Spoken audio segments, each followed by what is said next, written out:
Good evening सभी लोगों को जो इस वीडियो को देख रहे हैं। जैसे कि कल मैंने आपको बताया था, हम लोग क्लास 12 केमिस्ट्री का हम लोग आज से वीडियो लेक्चर शुरू कर रहे हैं। पहला जो चैप्टर है आपका क्लास 12 में वो है सॉलिड स्टेट, अगर आप बिहार बोर्ड के स्टूडेंट हैं तो। अगर आप सीबीएसई बोर्ड के स्टूडेंट हैं तो आपका जो पहला चैप्टर है वो है सोल्यूशन। जैसे कि आपको पता होगा सोल्यूशन को एक्सक्लूड कर दिया गया है सिलेबस से, सॉलिड स्टेट को एक्सक्लूड कर दिया गया है सीबीएसई बोर्ड के सिलेबस से। तो हमने क्या डिसाइड किया कि हम लोग सोल्यूशन को लेके चलते हैं और उसके बाद देखा जाएगा कि सॉलिड स्टेट को कैसे कवर अप करना है। तो जो हमारा पहला चैप्टर होगा वो होगा एनसीईआरटी बुक के हिसाब से chapter 2 and that is solution. Solution है नाम इस चैप्टर का। इस चैप्टर को हम लोग स्टार्ट करेंगे। इस चैप्टर को खत्म करने में हमें 10 से 12 वीडियोस बनाने पड़ेंगे, तब जाके चैप्टर खत्म होगा। और कुछ डेफिनेशंस, कुछ टर्म्स आपको खुद भी देखना है बुक से। सारे डेफिनेशंस तो मैं लिखवाने का ट्राई करूंगा, अच्छे अच्छे क्वेश्चंस करवाने का ट्राई करूंगा, मगर आप अपने से भी ट्राई करिएगा कि कुछ कुछ टर्म खुद से भी पढ़ पाए। तो चलिए स्टार्ट करते हैं इस चैप्टर को, सोल्यूशन। अब देखिए सोल्यूशन होता क्या है, what is a solution? A solution is a homogeneous mixture of, a solution is a homogeneous mixture of two or more than two components which lose their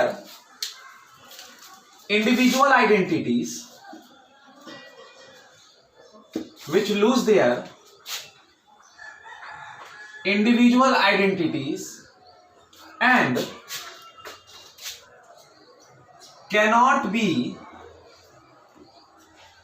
separated by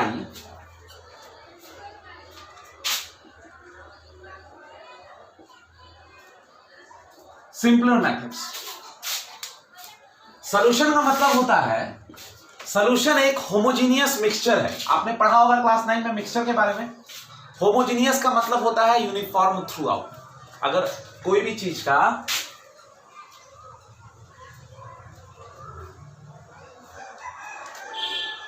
uniform through out. अब इसका example क्या है? इसके example में मान लीजिए आपके पास water है, भरा हुआ है, आपके पास वाटर है, भरा हुआ है। आपने क्या किया, इसमें सॉल्ट डाल दिया, अपने हिसाब से सॉल्ट डाल दिया, शुगर डाल दिया, उसके बाद इसको धुल दिया, स्टेयर कर दिया। तो आप थोड़ी देर बाद देखोगे जितने भी सॉल्ट थे या फिर शुगर थे वो पूरे इसमें डिसॉल्व हो जाते हैं। अब अगर आप एक चम्मच से इसमें से एक चम्मच पानी निकालिएगा तो वो वाटर या तो सॉल्टी लगेगा या तो आपको वो शुगर वाला टेस्ट लगेगा। मतलब ये है कि दो कंपोनेंट जब मिक्स हो जाते हैं या फिर उनका मिक्सचर बनता है दो कंपोनेंट का, और वो जो दो कंपोनेंट या दो से ज्यादा कंपोनेंट से बनाया गया जो मिक्सचर है वो अपने इंडिविजुअल आइडेंटिटीज को लूज कर देते हैं और इनको आप सिंपलर मेथड से सेपरेट नहीं कर सकते हो। जैसे कि आप सिंपली वाटर में से सॉल्ट आप नहीं निकाल सकते हो, वाटर में से शुगर आप नहीं निकाल सकते हो, तो इसके लिए आपको कोई एक प्रोसेस लगाना पड़ेगा, एक मेथड लगाना पड़ेगा। तो solution is a homogeneous mixture of two or more components which lose their individual identities and can not be separated by simple methods. अब देखिए हमें यहां पढ़ना है बाइनरी सॉल्यूशन के बारे में। बाइनरी सॉल्यूशन का मतलब क्या होता है? जिस सॉल्यूशन का solution consisting of two components.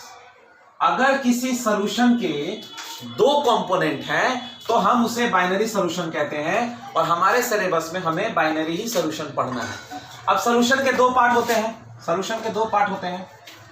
एक को हम लोग कहते हैं सॉल्वेंट और एक को कहा जाता है सॉल्यूट। सॉल्वेंट सॉल्यूट, देखिए दो कंपोनेंट से बना है ना, तो एक कंपोनेंट को कहा जाएगा सॉल्वेंट और एक को कहा जाएगा सॉल्यूट। सॉल्वेंट वो होता है जो लार्जर क्वांटिटी में होता है, और सॉल्यूट वो होता है जो लेसर क्वांटिटी में होता है। और ये जो सॉल्यूशन होता है that is equal to solvent plus solute. Solution is equal to solvent plus solute, जो लार्जर पोर्शन में है। अब जैसे कि water in sugar in salt, sugar in water या सॉल्ट इन वाटर, तो वाटर जो है जो लार्जर प्रोपोर्शन में ये हो जाएगा आपका सॉल्वेंट, और जो सॉल्ट है वो लेसर प्रोपोर्शन में, तो ये हो जाएगा आपका सॉल्यूट। तो देखिए ये दोनों क्या है, सॉल्ट और वाटर मिलके क्या बनाया, एक सॉल्यूशन बनाया। कितने कंपोनेंट्स है इसमें, दो कंपोनेंट्स, एक सॉल्वेंट और सॉल्यूट है, और दोनों का क्या हुआ, दोनों का एक मिक्सचर बना, होमोजीनियस मिक्सचर। मतलब ऐसा मिक्सचर आप ये नहीं कहोगे कि सॉल्ट यहां पे आके बच जाएगा, नहीं, उसको हेट्रोजीनियस मिक्सचर कहा जाता है। ये होमोजीनियस है, हर जगह में सॉल्ट जो है, सॉल्ट या शुगर पूरे स्प्रेडेड हो जाएगा पूरे सॉल्यूशन में, पूरे वाटर में पूरा मिल जाएगा, और उसको हम लोग कहेंगे होमोजीनियस मिक्सचर। याद रखिएगा सॉल्यूशन जो होता है वो एक होमोजीनियस मिक्सचर होता है, दो कंपोनेंट होते हैं, और हमें बाइनरी सॉल्यूशन पढ़ना है। आगे चल के हमें और इसके बारे में डिस्कशन करना है। इस वाले टॉपिक को आपने क्लास 11 में पढ़ा होगा, methods for expressing concentration of solution, या फिर यूनिट्स ऑफ कंसंट्रेशन। अब देखिए कंसंट्रेशन का मतलब क्या होता है। कंसंट्रेशन का मतलब होता है कि amount of solute in the given solution. मतलब ये होता है कि कंसंट्रेशन ये बताता है कि आपका सॉल्यूट उस सॉल्यूशन में कितना है। जैसे कि मान लीजिए आपके पास दो ग्लासेस हैं, दोनों में equal amount of water present है। आपने क्या किया, इसमें 1 ग्राम शुगर डाल दिया, या फिर मान लीजिए आपने यहां पर 10 ग्राम शुगर डाल दिया, और यहां पर आपने क्या किया, 50 ग्राम शुगर डाल दिया। तो जो आपका सॉल्यूशन बनेगा वो किससे बनेगा, वाटर प्लस शुगर, वाटर और शुगर में बनेगा। तो वाटर आपका हो जाएगा सॉल्वेंट और शुगर आपका हो जाएगा सॉल्यूट। अब बताइए दोनों में इक्वल सॉल्वेंट है, इक्वल वाटर है तो इक्वल सॉल्वेंट है, सॉल्यूट किस में ज्यादा है, सॉल्यूट इसमें ज्यादा है 50 ग्राम शुगर। तो अगर इसमें सॉल्यूट ज्यादा है तो ये ज्यादा कंसंट्रेटेड है, ज्यादा गाढ़ा है। इसमें 10 ही ग्राम शुगर है तो ये कम कंसंट्रेटेड है। अब आप बोलोगे सर दोनों में पानी तो बराबर है, पानी बराबर है, सॉल्वेंट बराबर है, सॉल्यूट बराबर नहीं है। जिसमें सॉल्यूट ज्यादा रहेगा, जिस सॉल्यूशन में अमाउंट ऑफ सॉल्यूट ज्यादा रहेगा, उसको हम लोग कहेंगे कि वो ज्यादा कंसंट्रेटेड सॉल्यूशन है, उसका कंसंट्रेशन ज्यादा है। तो ये कंसंट्रेशन को दिखाने के लिए हमारे पास कुछ टर्म्स आएंगे जिसके बारे में हम लोग आज और कल डिस्कशन करेंगे। हमारा डिस्कशन होगा इसके ऊपर आज और कल, मगर मैं अपने हिसाब से इस यूनिट ऑफ कंसंट्रेशन को 2 भागों में डिवाइड कर देता हूं। मैं बताऊंगा क्यों। एक भाग को मैं कहता हूं जो वॉल्यूम से रिलेटेड है, और दूसरे वाले भाग को मैं कहता हूं जो मास से रिलेटेड है। अब ये सवाल ये है कि सर आपने वॉल्यूम और मास में क्यों बांट दिया, क्योंकि यहां टेम्परेचर का खेल आएगा। हमें टेम्परेचर डिपेंडेंसी देखनी है हर यूनिट ऑफ कंसंट्रेशन का हमें यह देखना है कि वो टेम्परेचर से डिपेंडेंट है कि नहीं। तो आपको पता है कि वॉल्यूम का मतलब क्या होता है, वॉल्यूम का मतलब होता है कितना वो एरिया कवर किया, कितना स्पेस वो ऑक्युपाई किया। तो याद रखिएगा जितने कंसंट्रेशन टर्म्स वॉल्यूम से रिलेटेड हैं उनको हम लोग टेम्परेचर डिपेंडेंट कहते हैं, और जितने टर्म्स मास से रिलेटेड हैं उनको हम लोग कहते हैं टेम्परेचर इंडिपेंडेंट। टेम्परेचर डिपेंडेंट और टेम्परेचर इंडिपेंडेंट, ये बस इसीलिए आपको ये समझाने के लिए कि अलग अलग कंसंट्रेशन टर्म्स में मैं ये नहीं बताता रहूंगा कि टेम्परेचर पे डिपेंडेंट है, टेम्परेचर पे नहीं है। अगर वो वॉल्यूम से रिलेटेड रहेगा तो समझ जाना कि वो टेम्परेचर पे डिपेंडेंट है, क्योंकि जैसे जैसे आप टेम्परेचर बढ़ाओगे वॉल्यूम इंक्रीज करेगा। और अगर कोई चीज मास पे है तो आपको पता है कि मास किस टेम्परेचर पे डिपेंड नहीं करता है। तो याद रखिएगा जो टेम्परेचर पे जो पहला चीज जो डिपेंडेंट होता है या फिर वॉल्यूम से रिलेटेड होता है उसको कहा जाता है मोलारिटी। मोलारिटी एक ऐसा यूनिट ऑफ कंसंट्रेशन है जो कि टेम्परेचर पे डिपेंड करता है या फिर वॉल्यूम पे डिपेंड करता है। और दूसरा आता है नॉर्मालिटी। और जो ऐसे कंसंट्रेशन के टर्म्स होते हैं जो कि टेम्परेचर पे डिपेंड नहीं करते हैं या फिर मास पे डिपेंड करते हैं वो आता है मोलालिटी। उसके बाद आता है मोल फ्रैक्शन। उसके बाद आता है पीपीएम, पार्ट्स पर मिलियन। अब देखिए यहां पर मैंने कुछ कुछ छोड़ दिया, जैसे कि वेट पर volume, weight by volume, volume by volume, percentage छोड़ दिया है मैंने, जो कि बेसिक चीजें हैं। आपने क्लास 11 में उसको पढ़ा होगा, मुझे अच्छे से पता है, some basic concepts of chemistry में। Weight by volume, volume by volume, weight by weight, percentage, वो सब आपने पढ़ा होगा। ज्यादा डिफरेंस नहीं है, हम कुछ कुछ क्वेश्चंस करेंगे, उसमें डिस्कस कर लेंगे। पार्ट्स पर मिलियन मुझे लगता है कि थोड़ा सा इंपॉर्टेंट है। एक और आता है फॉर्मेलिटी, जो कि जेई एडवांस, जेई मेंस के लेवल का क्वेश्चन है। अगर जरूरत पड़ा तो मैं बता दूंगा, मगर जो आपका मेन सिलेबस जो है वो molarity, normality, molarity, mole fraction और पीपीएम। अब देखिए ये दो जो टर्म है ना, ये जो दो टर्म है, इनके बीच में बड़ा कंपैरिजन होगा आगे। हम लोग अलग से एक टॉपिक पढ़ेंगे जिसमें हम लोग मोलारिटी वर्सेस मोलालिटी के बारे में डिस्कशन करेंगे। मतलब मोलारिटी और मोलालिटी में क्या डिफरेंस है। फिर हम लोग बात करेंगे मोल फ्रैक्शन का, पहले इन दोनों के बारे में बात करेंगे। उसके बाद हम लोग बात करेंगे मोल फ्रैक्शन का, जो कि बहुत इंपॉर्टेंट है, आगे चल के भी काम आने वाला है, नंबर ऑफ मोल से रिलेटेड है। फिर हम लोग बात करेंगे नॉर्मालिटी का। नॉर्मालिटी में आप एक टर्म जान जाइएगा जिसको हम लोग कहते हैं इक्विवेलेंट मास। ये इक्विवेलेंट मास आपको जब इलेक्ट्रोकेमिस्ट्री में, जब आप फैराडेज लॉस ऑफ इलेक्ट्रोलाइसिस पढ़िएगा तो वहां बहुत काम आने वाला चीज है, तो तब जाके आप नॉर्मालिटी समझिएगा। उसके बाद मोल फ्रैक्शन तो हम पहले से ही पढ़ लेंगे, फिर पार्ट्स पर मिलियन पढ़ के इस चैप्टर को वाइंड अप, इस टॉपिक को हम लोग वाइंड अप कर देंगे, जो कि हमारा है यूनिट्स ऑफ कंसंट्रेशन। ये सब है क्या, ये सब क्या है? ये सब कुछ ऐसे यूनिट्स हैं जो कि हमें कंसंट्रेशन ऑफ अ सॉल्यूशन के बारे में नॉलेज देता है। मतलब ये कितना मोलर है, ये कितना मोलर है, इसमें कितना सॉल्यूट प्रेजेंट है उस सॉल्यूशन में, उसके बारे में ये सब हमें नॉलेज देता है। एक चीज यहां से याद रखिएगा, जो चीज वॉल्यूम पे डिपेंडेंट होता है या फिर वॉल्यूम से रिलेटेड होता है वो टेम्परेचर पे डिपेंड करता है, क्योंकि temperature is related to volume. और जो चीज टेम्परेचर से इंडिपेंडेंट है तो कौन है, जो मास से रिलेटेड है, mass of solvent, mass of solute, उन सब चीजों से जो रिलेटेड रहेगा, उन सब चीजों को हम लोग टेम्परेचर इंडिपेंडेंट में पढ़ेंगे, जिसमें मोलालिटी, मोल फ्रैक्शन और पार्ट्स पर मिलियन आ जाएगा। अब आगे चल के एक एक करके हम लोग डिस्कशन करना स्टार्ट करते हैं। तो कि तब हमारा जो पहला जो डिस्कशन होगा वो होगा मोलारिटी पे। तो यहां आप देख सकते हैं मोलारिटी का मैंने यहां डेफिनेशन लिखा हुआ है, number of moles of the solute dissolved per liter of the solution is called molarity. It is represented by the letter M. So molarity M is written as number of moles of solute divided by volume of the solution that must be in liter. और अगर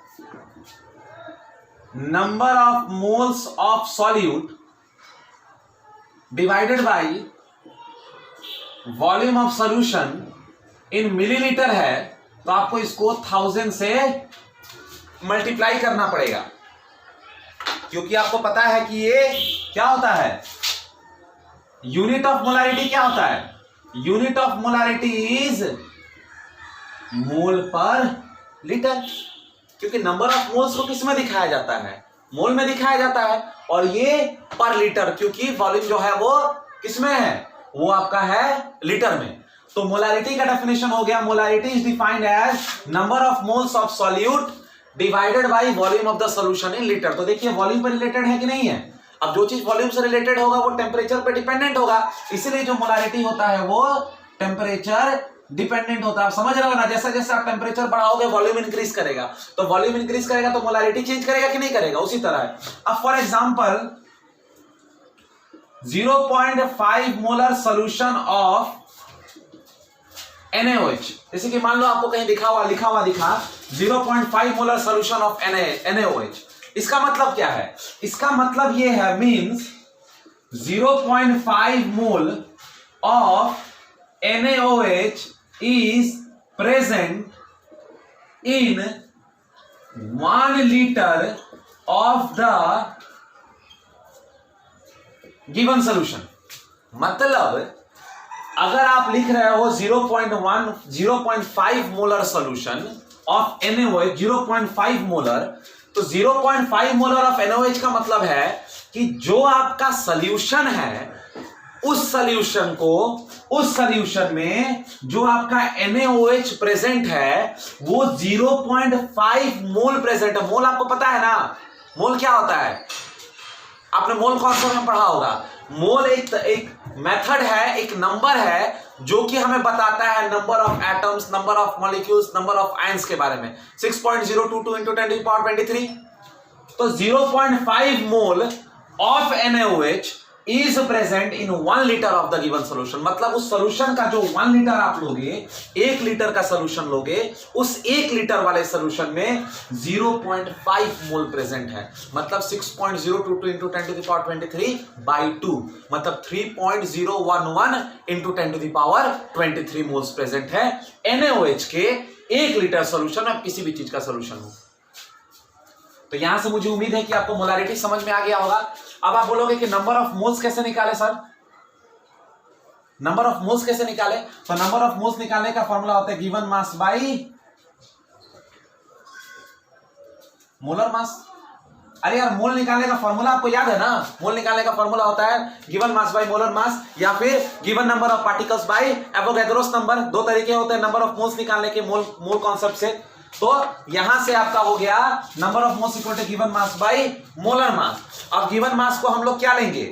given mass को हम लोग ले लेते हैं W, और molar mass को हम लोग ले लेते हैं M। नंबर ऑफ मोल्स का फॉर्मूला क्या हो गया? W/M हो गया। अब अगर मैं यहां से मोलारिटी लिखने जाऊं तो मोलारिटी क्या होगा? Number of moles of solute. Number of moles क्या है? W/M, और नीचे क्या है?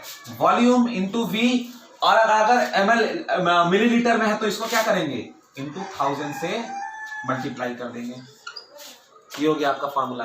मैं इस फॉर्मूले को यहां लिख देता हूं, W into 1000 divided by M into V। ये आपका मोलारिटी का फॉर्मूला हो गया।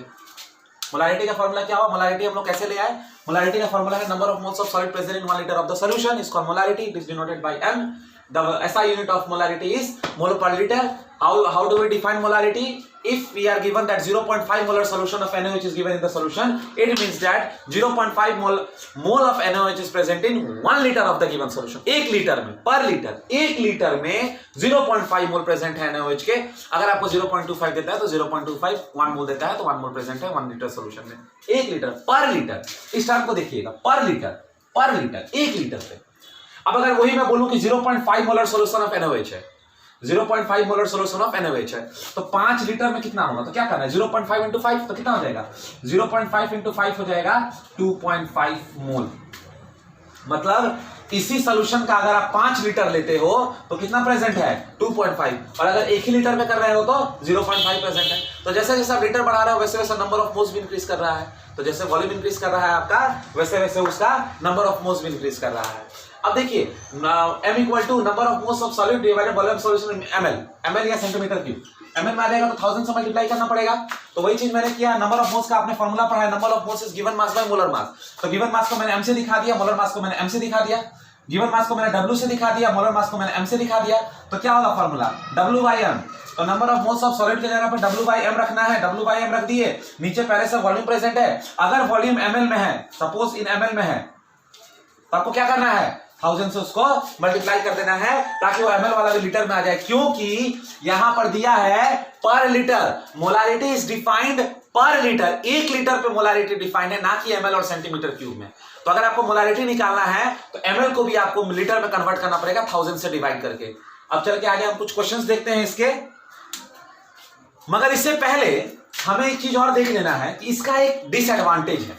इसका एक डिसएडवांटेज है। वो डिसएडवांटेज क्या है कि ये टेम्परेचर पे डिपेंडेंट है। ये इसका एक मेजर डिसएडवांटेज है। ये इसका एक मेजर डिसएडवांटेज है मोलारिटी का। अगर आप यूनिट ऑफ कंसंट्रेशन में मोलारिटी यूज करना चाहते हैं, जैसे कि आपको बहुत ज्यादा एक क्वेश्चन दिखाई देगा, why molarity is preferred over molarity, तो वहां आप लिखोगे कि molarity is preferred over molarity because molarity is temperature independent, whereas molarity is temperature dependent. Why molarity is temperature dependent? Because it depends on the volume of the solution. As we know that when the temperature increases, it has an impact on volume. So I can write it down here that molarity is inversely proportional to temperature. molarity is inversely proportional to temperature. Why? Because as temperature increases, volume increases. As volume of the solution increases, molarity decreases. Because molarity is inversely proportional to the volume of the solution, and since the volume is increasing because temperature is increasing, so the temperature is increasing, volume is increasing, volume of the solution is increasing, and as the volume of the solution is increasing, molarity is decreasing. So molarity is inversely proportional to temperature, but it is depending upon the temperature. So it is not temperature independent, it is temperature dependent. So the molarity is preferred over molarity. This is the answer, and it has one disadvantage, and that is it changes with temperature. Molarity changes with temperature because it is dependent on volume. So let us start doing some questions. चलिए देखिए, जैसा मैंने आपके लिए दो question लिखा है यहाँ पर, question number 1, question number 2. Question number 2 में ए है और बी है. पहले हम लोग ए के बारे में डिस्कस करेंगे, उसके बाद बी पे जाएंगे. बी पे कॉन्सेप्ट इन्वॉल्व है वहां पर. उसके बाद एक और क्वेश्चन हमें कराना है, उसको बाद में देखेंगे. Calculate the quantity of sodium carbonate to prepare 250 ml of 0.1 molar solution. मतलब आपको क्या करना है, सोडियम कार्बोनेट का क्वांटिटी बताना है. अगर हमें 250 ml ऑफ सॉल्यूशन दिया गया है जिसका मोलारिटी 0.1 मोलर है. एक बात बताइए, मोलारिटी का फॉर्मूला क्या होता है?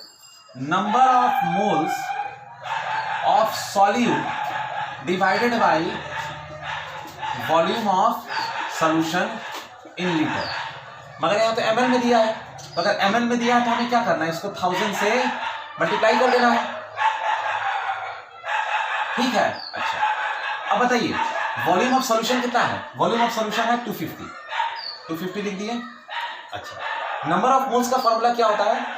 नंबर ऑफ मोल्स का फॉर्मूला होता है given mass by molar mass, given mass by molar mass into 1000. क्योंकि भाई ml में है ना, ये ml में दिया हुआ है, इसलिए 1000 से मल्टीप्लाई करना पड़ रहा है. इस चीज में कंफ्यूज मत करिएगा, ये ml में दिया हुआ है इसलिए 1000 से मल्टीप्लाई करना पड़ रहा है हमें. अब बताइए number of moles of solute. Solute में कौन है? सॉल्यूट में सोडियम कार्बोनेट है. कितना है भाई तो नहीं पता, तो इसको हम लोग W ही मान लेते हैं. इंटू 1000 डिवाइडेड बाई इसका मोलर मास कितना होगा सोडियम कार्बोनेट का? Na2CO3.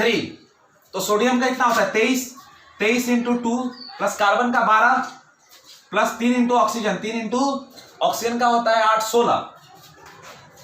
तो ये हो जाएगा 46 प्लस 12 प्लस 48. तो कितना हो जाएगा 40 60 106. पोलैरिटी हो गया ना 106. तो 106 इंटू 250.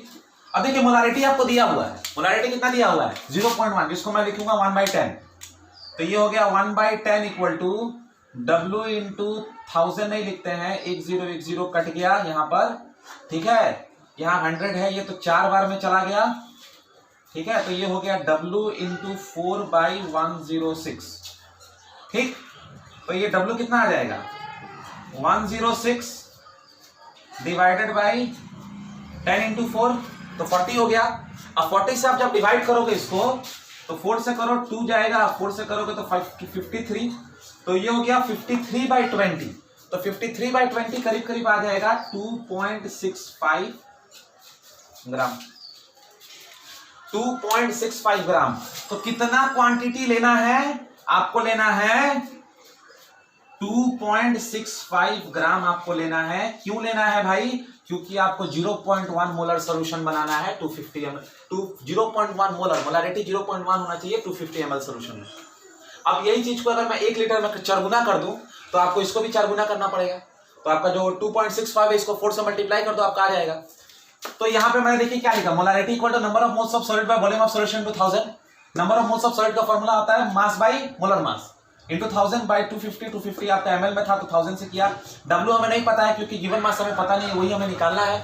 और मोलर मास हमने यहां से निकाल लिया. किसका निकाला हमने? मोलर मास हमने निकाला सोडियम कार्बोनेट का Na2CO3.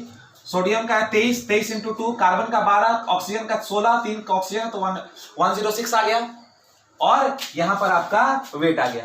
तो मोलारिटी दिया हुआ था आपको, यहाँ पे वेट निकालना था, वेट दिया हुआ रहता तो आपको मोलारिटी निकालना पड़ता. अब दूसरा वाला देखिए, यहां भी आपको क्या करना है, मोलारिटी ही निकालना है। मोलारिटी का फॉर्मूला क्या होता है, यहां आपको मोलारिटी निकालना है। मोलारिटी का फॉर्मूला होता है number of moles of solute divided by volume of solution. अब यहां देखिए सॉल्यूशन को देखिए, सॉल्यूशन में अगर आप देखिएगा तो 4.3 मिलीलीटर दिया हुआ है, मतलब आपको 1000 से मल्टीप्लाई नहीं करना है। तो मोलारिटी क्या हो जाएगा, number of moles given mass by molar mass divided by volume कितना है 4.3 लीटर। वॉल्यूम भी लिख देता हूं। चलिए बताइए गिवन मास कितना है 30 ग्राम है। मोलर मास कितना आएगा इसका, मोलर मास आप लोग कैलकुलेट करिए तो मोलर मास कितना आएगा, कार्बन है, ऑक्सीजन है, नाइट्रोजन है, ऑक्सीजन है, हाइड्रोजन है, ऑक्सीजन है, इस तरह से अगर आप निकालिएगा तो इस कंपाउंड का जो मोलर मास आएगा वो आएगा 290 और ये दिया हुआ है आपको 4.3। ठीक है, molarity equal to number of moles of solid by volume of solution W by m given mass by molar mass given mass by molar mass divided by volume. तो ये 0 0 कट के ऊपर बच गया 3 और नीचे बढ़ गया 4.3 इंटू 29। आप जब इसको कैलकुलेट करिएगा तो आपका आंसर आएगा 0.024 मोलर। ये आपका इसका आ जाएगा मोलारिटी। मोलारिटी किसमें आता है भाई, मोल्स पर लीटर में आता है, मोल्स पर लीटर में आता है। ये हो गया आपका आंसर। मतलब इस 30 ग्राम अगर ये लोगे 4.3 लीटर सॉल्यूशन में तो उसका मोलारिटी होगा 0.024 मोल्स पर लीटर। अब देखिए मैं इस क्वेश्चन को थोड़ा सा मॉडिफाई करता हूं इस साइड। ये वाला आपका पहला क्वेश्चन था, ये वाला आपका दूसरा क्वेश्चन था। मुझे उम्मीद है कि पहला वाला क्वेश्चन आपको समझ में आ गया होगा। मैं दूसरे वाले क्वेश्चन को थोड़ा सा मॉडिफाई करके क्या करूंगा, इसमें थोड़ा सा एक चेंज लाऊंगा। वो चेंज होगा, नंबर बी होगा वो 30 ml of 0.5 molar H2SO4 diluted to 500 ml। Question को देखिए बढ़िया से। 30 ml of 0.5 molar H2SO4 diluted to 50 ml 500 ml। अब देखिए जैसे कि आपको दिखाई दे रहा होगा यहां पर हमने क्या किया है, हमने क्वेश्चन लिखा calculate the molarity of 30 gram of CONO3 whole 2.6H2। तो इसका हमने जब निकाला 4.3 लीटर सोल्यूशन में तो हमारा मोलारिटी 0.024 मोल पर लीटर आया। ये मोलारिटी निकला उसका। अब यहां देखिए कुछ क्वेश्चन थोड़ा डिफरेंट टाइप का है। कह रहा है 30 ml of 0.5 molar H2SO4 diluted to 500 ml। मतलब आपके पास एक सोल्यूशन है जिसमें H2SO4 है, वो 30 ml का था, 30 ml सोल्यूशन था, वो 30 ml से 500 ml पे हो गया। तब नया मोलारिटी क्या है, तो बोलिए मोलारिटी इंक्रीज करेगा कि डिक्रीज करेगा? ऑब्वियसली डिक्रीज करेगा, क्योंकि आप सॉल्यूशन को डाइल्यूट बना रहे हो। अगर आपके पास 1 लीटर दूध है, उसमें कुछ फैट्स होंगे, उसमें कुछ क्रीम निकलेगी, मगर अगर आप उसको 10 लीटर बना दोगे तो एकदम डाइल्यूट नहीं हो जाएगा वो। वैसे फैट तो उतना ही निकलेगा मगर डाइल्यूट नहीं लगेगा, पानी पानी जैसा लगेगा। तो कॉन्सेप्ट इसमें यह है कि जैसे कि मान लीजिए आपके पास कोई सॉल्यूशन है जिसका मोलारिटी M1 है, वॉल्यूम V1 है। इसमें आपने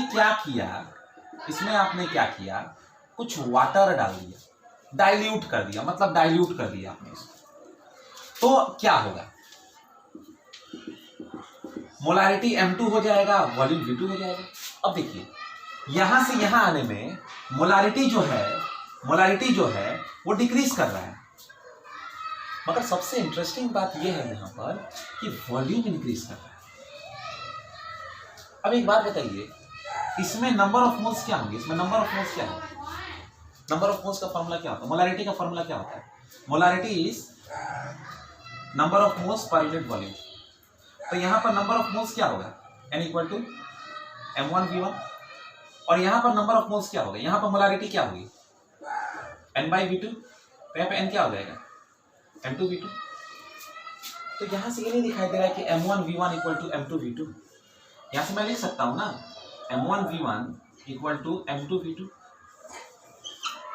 मतलब यहां पे जितना आपके पास नंबर ऑफ मोल्स होगा H2SO4 का, नंबर ऑफ मोल्स डिक्रीज नहीं ना कर रहा है, सॉल्यूशन में वाटर डाला जा रहा है। H2SO4 जितना पहले था उतना अभी भी है। दूध में आप पानी डाल रहे हो, फैट्स तो उतना ही निकलेगा, घी उतना ही निकलेगी, क्रीम उतना ही निकलेगा, मगर होगा क्या, सॉल्यूशन कंसंट्रेटेड से डाइल्यूट हो जाएगा। उसी तरह यहां जितना नंबर ऑफ मोल्स है उतना ही नंबर ऑफ मोल्स यहां भी ना होगा। नंबर ऑफ मोल्स H2SO4 का तो नहीं ना घटेगा, मोलारिटी डिक्रीज कर जाएगी, कंसंट्रेशन डिक्रीज कर जाएगा। तो यहां से हम लोग नहीं लिख सकते हैं M1V1 equal to M2V2, M1V1 equal to M2V2। तो यहां से अगर आप इस क्वेश्चन की तरफ ध्यान दें, अगर आप इस क्वेश्चन की तरफ ध्यान दें तो यहां पर भी वही है। क्या है भाई, यहां पर भी वही है कि M1V1 इक्वल टू M2V2, 2 का B। M1 कितना है 0.5, V1 कितना है 30 ml, M2 क्या है नहीं पता, V2 कितना है 500 ml, ml कट गया, 30 0 0 कट गया, M2 कितना आया 0.5 इंटू 3 डिवाइडेड बाई 50 आ गया। इस जीरो को हटाओगे तो यहां एक और जीरो आ जाएगा, तो ये चला गया तुम्हारा 100 बार में। मोलारिटी कितना हो गया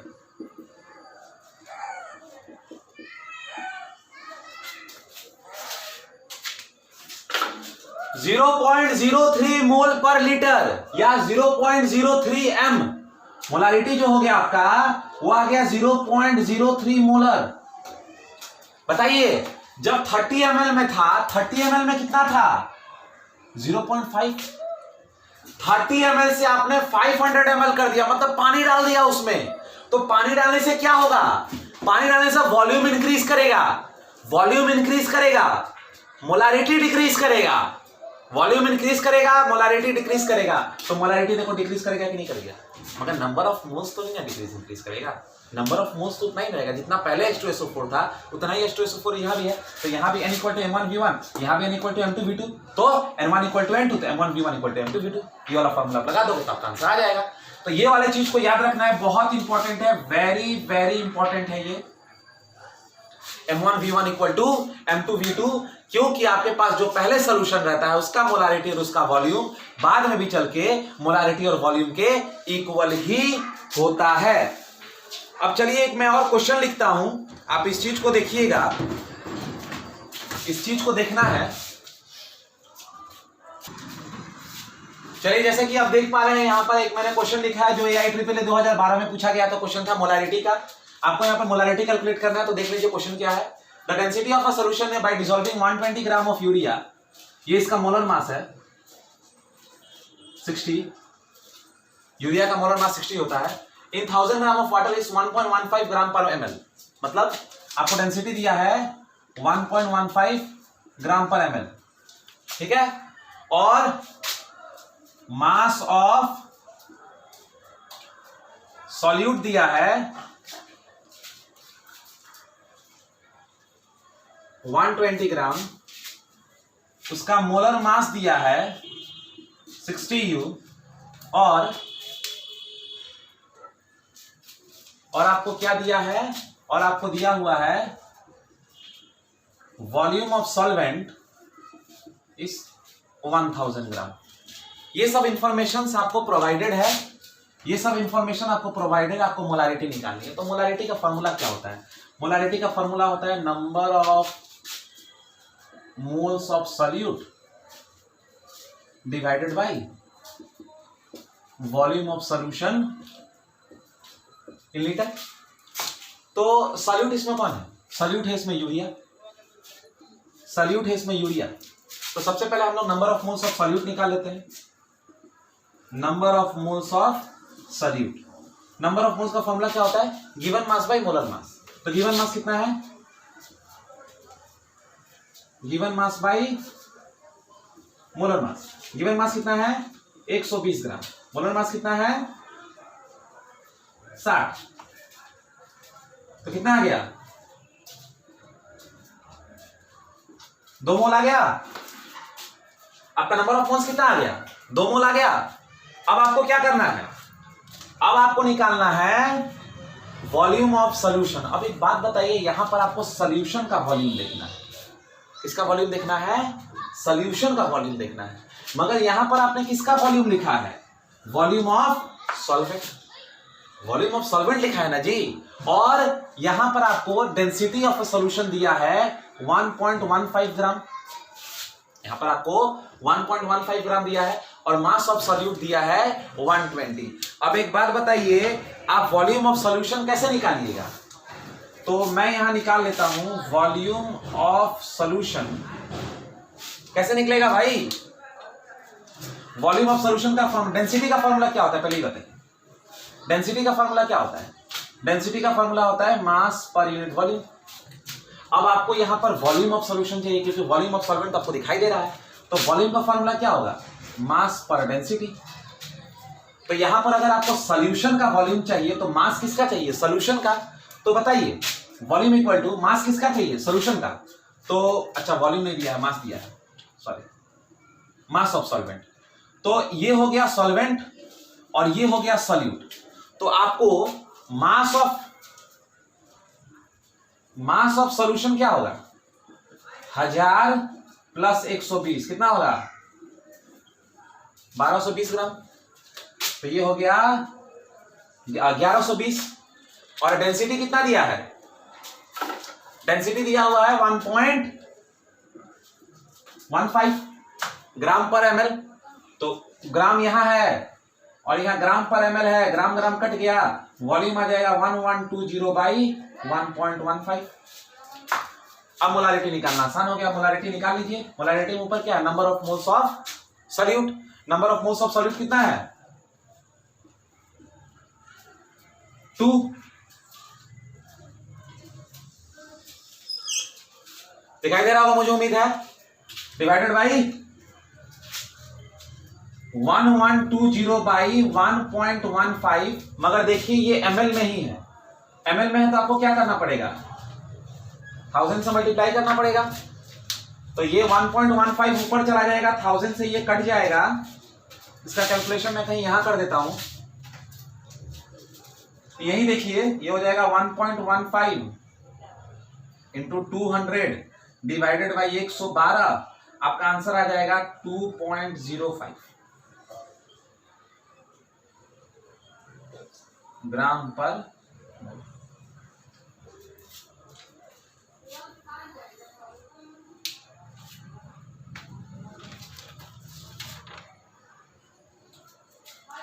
सॉरी मोल पर लीटर। मुझे उम्मीद है कि आपको क्लियर होगा। ये डेंसिटी दिया हुआ था 1.15 था, 120 ग्राम ऑफ यूरिया दिया हुआ था, 60 मोलर मास था। मोलारिटी कैलकुलेट करनी थी। डेंसिटी दिया है, मास ऑफ सॉल्यूट दिया है, मास ऑफ सॉल्वेंट दिया है, मोलर मास दिया है, नंबर ऑफ मोल्स पहले मैंने निकाल लिया। पहला काम मैंने नंबर ऑफ मोल्स निकाल के किया। नंबर ऑफ मोल्स आपका आ गया 2 मोल। उसके बाद मैंने दूसरा काम किया, मास ऑफ सॉल्यूशन निकाला। तो मास ऑफ सॉल्यूशन में वाटर और यूरिया आ गया जो कि 1120 ग्राम आया। उसके बाद मैंने क्या किया? डेंसिटी निकाला। तो डेंसिटी में क्या लेना है? मास ऑफ सॉल्यूशन लेना है ना जी, तब ना वॉल्यूम ऑफ सॉल्यूशन आएगा। तो मास ऑफ सॉल्यूशन 1120, डेंसिटी 1.15। तो यहां से मैंने क्या किया? वॉल्यूम निकाल दिया ml में। अब जबकि वॉल्यूम ml में आया है तो आपको क्या करना है? 2 से 100 से 1000 से मल्टीप्लाई करना है। मोलारिटी का फॉर्मूला होता है number of moles of solid by volume of solution. Number of moles ये हो गया, वॉल्यूम ये हो गया, ये n हो गया, ये m हो गया, v हो गया और ये 1000 हो गया। आप यहां कैलकुलेशन करोगे तो आपका मोलारिटी 2.05 मोल्स पर लीटर आ जाएगा। एक क्वेश्चन मैं यहां पर लिख देता हूं जो कि आप ट्राई करिएगा घर पे बनाना। इसको आप ट्राई करिएगा घर पे बनाने के लिए, देखिएगा कि आपसे बन रहा है कि नहीं बन रहा है, क्योंकि ये बहुत अच्छा क्वेश्चन है। मैं इसको यहां लिख देता हूं, आप इसको ट्राई करिएगा बनाने के लिए। आज फर्स्ट क्लास था इसीलिए थोड़ा सा टाइम लग गया।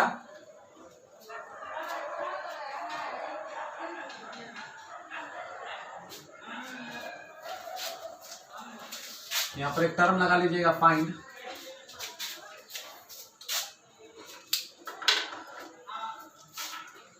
Find the volume of water that must be added। तो देखिए ये आपका होमवर्क है, find the volume of water that must be added to a mixture of 250 ml of 0.6 molar HCl। मतलब एक तरफ 250 ml 0.6 ml HCl है, एक तरफ 750 ml ऑफ 0.2 मोलर HCl है, और आपको बनाना है 0.25 HCl। तो आपको इसको कंबाइन करके इसको आपको मोलारिटी से सॉल्व करना है। ये मोलारिटी का कॉन्सेप्ट है। मोलारिटी में आपको फॉर्मूला लगाना है number of moles divided by volume of solution in, number of moles of solid divided volume of solution in litre. Litre होना बहुत जरूरी है, ml रहेगा तो 1000 से मल्टीप्लाई कर दीजिएगा। नंबर ऑफ मोल्स निकालने के लिए गिवन मास में मोलर मास यूज करना है आपको। वॉल्यूम सॉल्यूशन का लीटर में होना चाहिए, सॉल्यूशन का वॉल्यूम, और जो ऊपर जो होना चाहिए वो मोलर मास ऑफ सॉल्यूट होना चाहिए, ना कि सॉल्वेंट होना चाहिए। इस क्वेश्चन को ट्राई करिएगा, बहुत अच्छा क्वेश्चन है। अब हम लोग चलते हैं मोलालिटी पे। तो आप देख पा रहे हैं यहां मैंने दूसरा टर्म लिख दिया है मोलालिटी।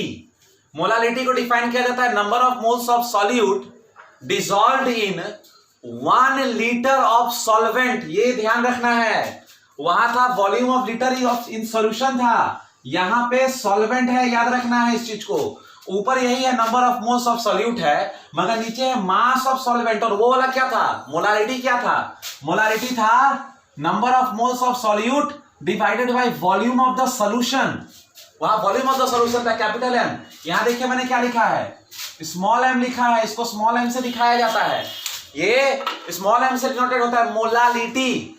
ऊपर भी number of moles of solute है, मोल्स है, और नीचे मास है केजी में। याद रखिएगा केजी में, इसलिए इसका यूनिट मोल पर केजी है, वो था मोल पर लीटर, क्योंकि नीचे वॉल्यूम था। अब एक बात बताइए, जो चीज डिपेंड करेगा मास पे वो टेम्परेचर इंडिपेंडेंट होगा कि टेम्परेचर डिपेंडेंट होगा?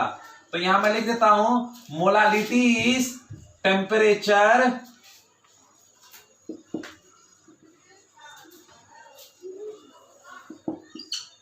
Independent.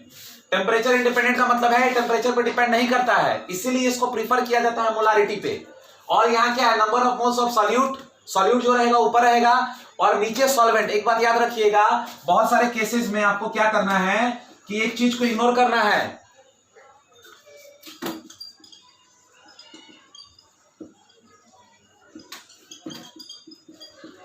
Most of the times mass of solution is given, so subtract mass of solute from mass of solution to get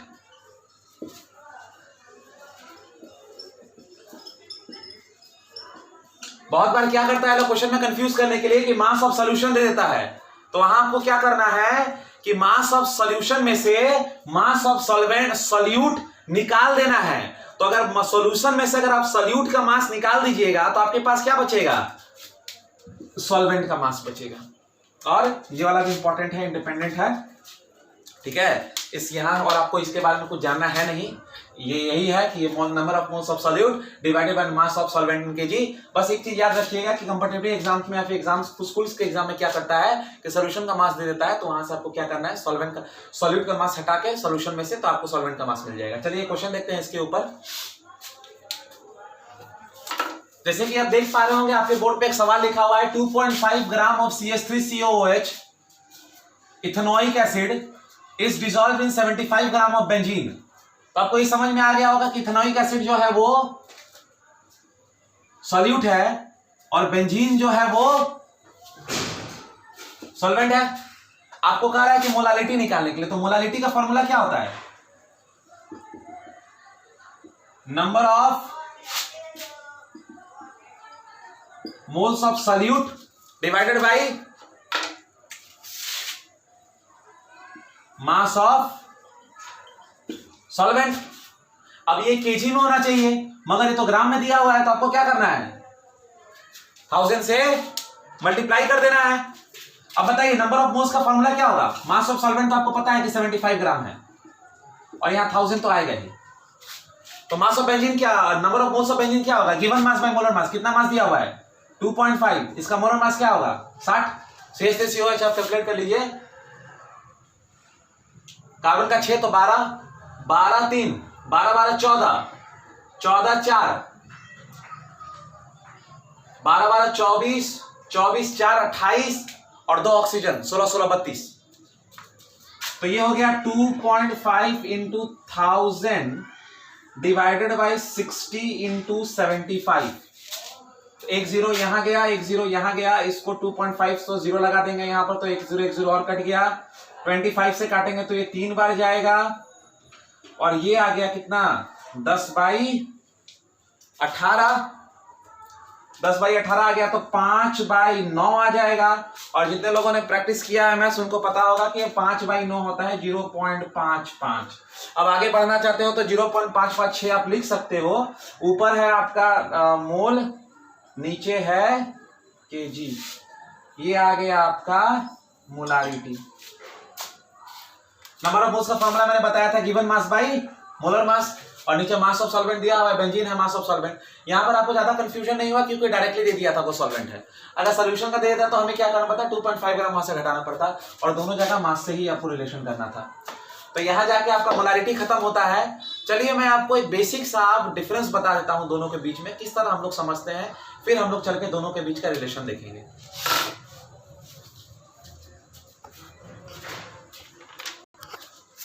चलिए यहां पर हमारा डिस्कशन अब शुरू होता है कि मोलारिटी और मोलालिटी में क्या डिफरेंस है। तो देखिए, अगर आप बेसिकली पूछिएगा कि मोलारिटी और मोलालिटी में क्या डिफरेंस है, तो आपको कोई भी खुल के बोल देगा कि मोलारिटी टेम्परेचर डिपेंडेंट है, मोलालिटी टेम्परेचर इंडिपेंडेंट है, इसलिए हम लोग मोलालिटी को प्रीफर करते हैं ओवर मोलारिटी। मगर मैं आज आपको फील दिलवा देता हूं। जैसे कि मोलारिटी क्या होता है, what is molarity? Number of moles of solute divided by volume of solution, है कि नहीं? और वहीं पर मोलालिटी क्या होता है? Number of moles of solute divided by mass of solvent. मतलब यहां पर आप देखिए कि ये वाला दोनों तो सेम है, यहाँ कैपिटल एम है तो मोलारिटी, और यहाँ स्मॉल एम है तो मोलारिटी। ये मोलारिटी और ये मोलारिटी, ठीक है। यहां देखिए ये सॉल्यूशन का बात करता है। सॉल्यूशन का मतलब है ये सॉल्यूट को भी ले रहा है और ये सॉल्वेंट को भी ले रहा है, मगर यहां पर ये सिर्फ अपने बारे में बात कर रहा है। मतलब यहां पर सिर्फ सॉल्वेंट का डिस्कशन हो रहा है। मतलब पर केजी मास ऑफ सॉल्वेंट यहां लीटर में होता है, यहां लीटर में होता है लीटर, और यहां इन केजी। ये तो अलग चीज है, ये वॉल्यूम से है, वो ये वॉल्यूम पे है, वो मास पे है, वो अलग चीज है। मगर यहां पर जब आप मोलारिटी कंसीडर करते हो किसी भी सॉल्यूट का मोल्स को, तो आप सॉल्यूट और सॉल्वेंट दोनों के साथ कंपेयर करते हो। मगर जब आप मोलारिटी का बात करते हो तो सिर्फ आप उसको सॉल्वेंट से कंपेयर करते हो। अब मैं आपको एक एग्जांपल देता हूं। मान लो कि आपने क्या किया, आपने 1 मोल CaCl2 ले लिया, कैल्शियम क्लोराइड आपने ले लिया, 1 मोल CaCl2। तो 1 मोल CaCl2 का जो मास होता है वो होता है 111 ग्राम। 111 ग्राम आप कैलकुलेट कर लो। क्लोरीन का 35.5, 2 है तो 35.5 प्लस 35.5, और कैल्शियम का जो होता है वो 40 होता है। तो 1 मोल आपने कैल्शियम क्लोराइड ले लिया, जिसका है 1 मोल का मास है 111 ग्राम। आपने क्या किया, एक कंटेनर में आपके पास 1 मोल कैल्शियम क्लोराइड था, ठीक है। आपके पास एक बीकर है, ठीक है ना। उस बीकर में आपने क्या किया, इस कैल्शियम क्लोराइड को डाल दिया, ठीक है। ये कैल्शियम क्लोराइड यहां आ गया, ठीक है ना। इसका एक मार्क होता है जिसको 1 लीटर कहा जाता है, 1 लीटर।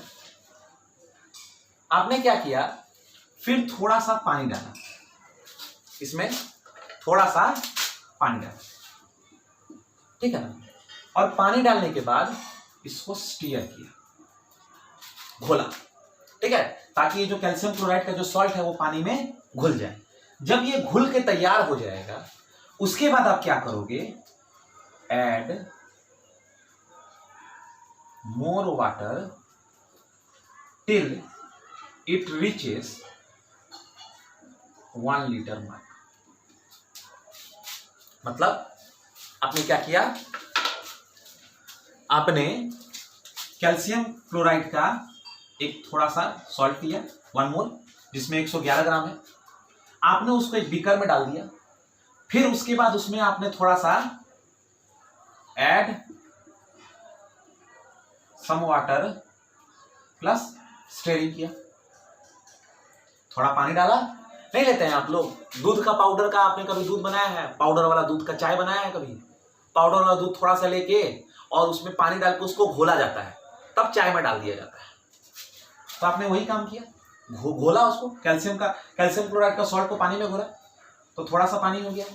उसके बाद आपने क्या किया, इस पानी को कैल्शियम क्लोराइड के साथ 1 लीटर वाले मार्क तक पहुंचा दिया। मतलब आपने उसको पानी डाल डाल के उसको आपने 1 लीटर वाले मार्क तक पहुंचा दिया। तब आप कहोगे कि इसमें 1 मोलर सोल्यूशन है। मतलब 1 लीटर का पानी में कैल्शियम क्लोराइड का 1 मोल है। तो यहां आप कह सकते हो 1 मोलर कैल्शियम क्लोराइड। मतलब इसमें इस सॉल्यूशन में 1 मोल है, क्योंकि आपने 1 लीटर पानी लिया है। और जो मोलारिटी वाला कॉन्सेप्ट होता है वो कुछ नहीं होता है। आप एक सॉल्ट ले लो, आप 111 ग्राम कैल्शियम क्लोराइड ले लो, ठीक है, एक बीकर लो, ठीक है, और उस बीकर में पहले से 1 केजी वाटर प्रेजेंट रहना चाहिए। मतलब उस बीकर में पहले से 1 किलो पानी हो। अब बोलोगे सर 1 किलो पानी कैसे होता है? अरे भाई आपको मास लेना है ना, सॉल्वेंट का लेना, 1 किलो होना चाहिए उसमें। और लेके इसमें ऐड कर दो, ये बन जाएगा 1 मोलर सॉल्यूशन। मुझे उम्मीद है कि आपको क्लियर हो गया होगा ये चीज कि 1 मोलर और 1 मोलर में क्या अंतर है। 1 मोलर में आप पहले कैल्शियम क्लोराइड लो, कैल्शियम क्लोराइड लेके 1 मोल तो 111 ग्राम, एक बीकर लो, बीकर में कैल्शियम क्लोराइड को लेकर डाल दो, कैल्शियम क्लोराइड में डालने के बाद थोड़ा सा पानी डाल के उसको घोल लो, और उसके बाद उसमें पानी डालते रहो तब तक जब तक उसका सोल्यूशन 1 लीटर तक ना पहुंच जाए। मतलब उस 1 लीटर में पानी भी है और सॉल्ट भी है, उसको 1 लीटर तक पहुंचा दोगे और आप कहोगे कि भैया ये 1 मोलर सोल्यूशन हो गया कैल्शियम क्लोराइड का। मतलब 1 लीटर में 1 मोलर प्रेजेंट है, 1 मोल प्रेजेंट है। बट यहां पर आपको जब 1 मोलर सोल्यूशन बनाना है तो आपको दिमाग में रखना है कि 1 केजी पानी पहले से होना चाहिए। मतलब पानी यहां पर सॉल्वेंट है, तो ये डिफाइंड है पर केजी सॉल्वेंट पे, मास ऑफ सॉल्यूट पर KG solvent, moles of solute पर वॉल्यूम सॉल्यूशन, पर litre solution, moles of solute पर केजी सॉल्वेंट। कितना केजी आप ले रहे हो, तो यहाँ पे 1 केजी आपने पानी ले लिया और कैल्शियम क्लोराइड के पानी में डाल दिया, वो बन गया आपका 1 molar solution.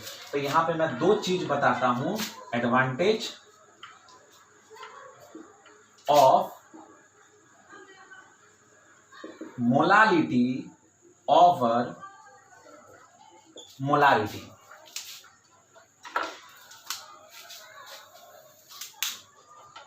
Number 1, it is easier to make